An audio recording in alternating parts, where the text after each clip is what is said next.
Perkuliahan pada pagi hari ini merupakan perkuliahan awal yang biasa disebut dengan kontrak perkuliahan.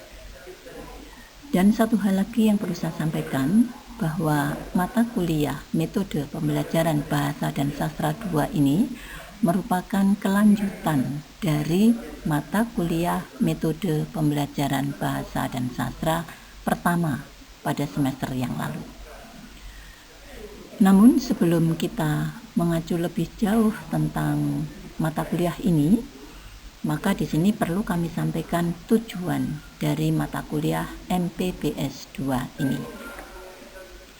Tujuannya yaitu mahasiswa mampu dan terampil mempersiapkan diri baik dalam pengembangan teori yang diperoleh dari MPBS 1 maupun praktek internal dalam proses pembelajaran pada mata pelajaran bahasa Indonesia.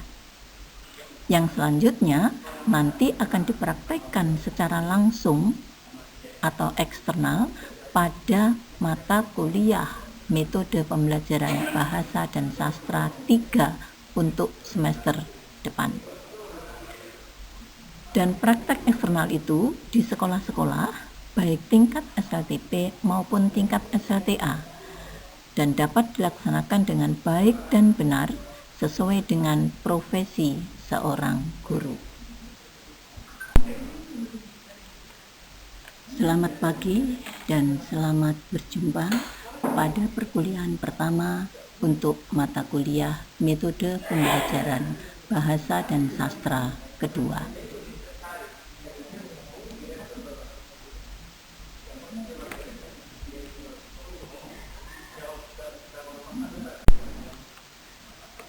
Hal lain yang perlu kami sampaikan berkaitan dengan mata kuliah MPBS 2 ini, yaitu yang pertama, mata kuliah MPBS 2 merupakan mata kuliah lanjutan dari MPBS 1 dan mempunyai bobot sebesar 4 SKS yang disajikan dalam 2 jadwal perkuliahan dalam setiap minggunya, sehingga jumlah tatap muka seluruhnya berjumlah 32 kali, yaitu hari Selasa pukul 7 sampai dengan pukul 8.40 itu sebanyak 16 kali, dan hari Kamis pukul 12.30 sampai dengan 14.10 sebanyak 16 kali juga.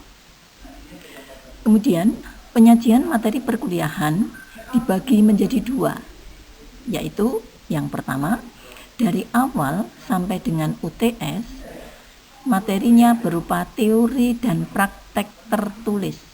Praktek tertulis artinya praktek bagaimana kita membuat RPP. Ya. Kemudian materi yang kedua, setelah UTS sampai dengan UAS, berupa praktek mengajar sebagai guru secara internal. Artinya saudara sebagai guru, tetapi teman-teman saudara itu yang nanti menjadi murid. Ya. Kemudian berikutnya, materi dari awal sampai dengan UTS, dosen pengampunya adalah saya, Bu Erna. Dan setelah UTS sampai dengan UAS, pada saat praktek itu pengampunya bersama-sama antara saya dan Ibu Sunarti Mustamar. Pada saat itu juga termasuk juga pada saat konsultasi persiapan proses pembelajaran. Jadi saya dan Bu Narti akan membimbing saudara, termasuk juga pada saat saudara konsultasi. Karena pada materi yang saudara ampu nanti, yang saudara bertindak sebagai guru nanti, itu dibagi menjadi 2 kriteria. Nanti ada yang mengambil bagian sastra, konsultasinya ke Ibu Sunarti, dan yang bagian bahasa nanti konsultasinya ke Bu Erna. Baik, selanjutnya kita sampai pada persyaratan. Ada beberapa persyaratan yang harus kita perhatikan. Yang pertama, yaitu saudara harus sudah menempuh dan lulus mata kuliah MPBS 1. Yang kedua, siap untuk praktikum proses pembelajaran internal. Yang ketiga, mampu mempersiapkan diri dalam hal yang pertama, pembuatan RPP sesuai dengan materi yang akan disajikan.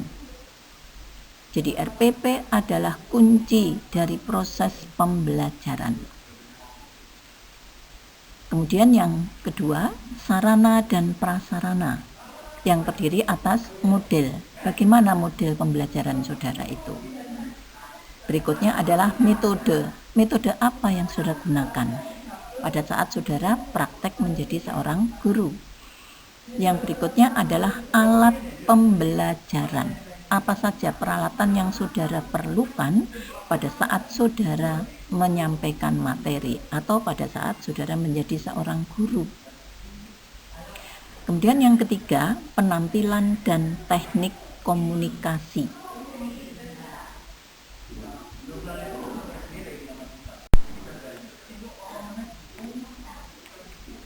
Yang berikutnya adalah penampilan.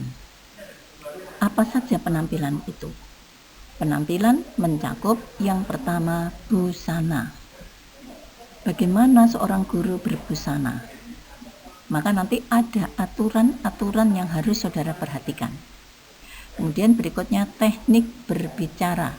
Bagaimana seorang guru berbicara di hadapan murid-muridnya? Yang ketiga adalah sikap. Bagaimana sikap seorang guru?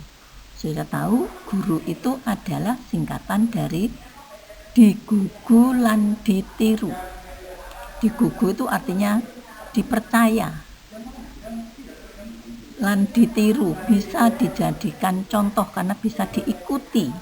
Maka sikap seorang guru sangat berperan penting, karena seorang guru tidak hanya mengajar tapi juga mendidik. Kemudian tingkah laku. Nah, ini tingkah laku ini bagaimana kita sebagai guru nanti bisa bertingkah laku pada saat kita mengajar, pada saat kita membimbing, pada saat kita berkomunikasi. Jadi semuanya tercakup dalam satu penampilan. Kemudian yang teknik berbicara mencakup apa saja? Yang pertama adalah intonasi. Intonasi harus jelas. Naik rendahnya, naik turunnya suara saudara harus jelas. Jangan mendatar, jangan monoton, itu tidak akan menarik perhatian orang. Kemudian berikutnya vokalisasi. Bagaimana saudara memvokalkan, mengucapkan kalimat-kalimat saudara melalui kata-kata saudara. A harus jelas A, I harus jelas I, dan seterusnya. Kemudian berikutnya adalah tekanan. Mana yang penting diberi tekanan. Di samping itu juga jeda, kapan kita harus memberhentikan uraian kata-kata kita itu. Jeda itu penting, karena jeda berbeda, makna juga akan berbeda. Yang berikutnya adalah ekspresi. Bagaimana saudara mengekspresikan apa yang saudara katakan itu. Ya, kemudian berikutnya gerakan tubuh. Bagaimana pada saat saudara berbicara itu saudara menggerakkan tubuh saudara. Intinya pada tangan, pada kaki, dan pada mata. Artinya apa? Tangan jangan hanya diam, tetapi juga jangan berlebihan gerakannya. Tetapi gerakan itu akan menunjang kepada penampilan saudara. Kemudian kaki, bagaimana kaki saudara? Apakah akan dilebarkan? Apakah akan disilang? Apakah akan ditinggikan dan direndahkan seperti itu? Itu juga mengacu kepada teknik berbicara dan penampilan. Kemudian mata. Seorang guru harus mampu menatap mata murid-muridnya. Hanya kepada murid dan apa yang sedang diajarkan. Jangan kemana-mana. Atau jangan menunduk dan juga jangan melihat ke atas. Nah, ini yang dimaksud dengan penampilan dan teknik berbicara. Tidak bisa dipisahkan ini. Ya. Berikutnya adalah absensi. Persyaratan yang berikutnya, ya, yang ke F, absensi kehadiran minimal 75%.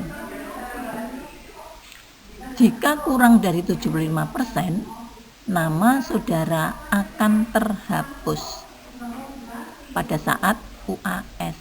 Pada saat praktek itu saudara sudah tidak akan bisa ikut praktek.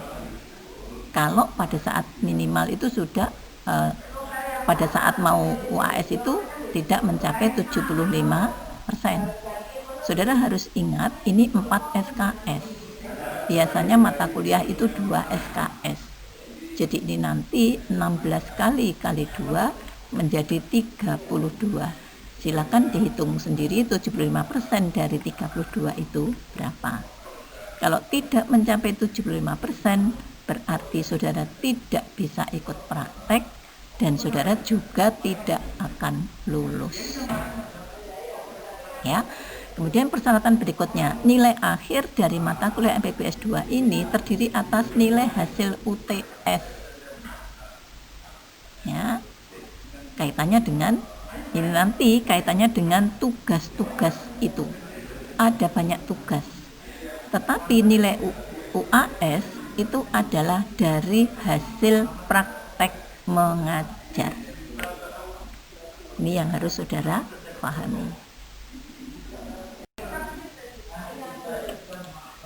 Demikian kontrak perkuliahan yang bisa saya sampaikan pada hari ini.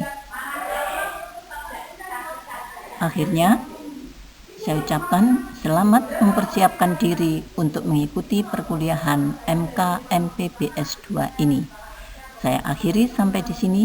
Sampai bertemu pada jadwal perkuliahan selanjutnya yang sudah membahas materi inti dari MK MPBS 2 ini. Selamat siang dan terima kasih.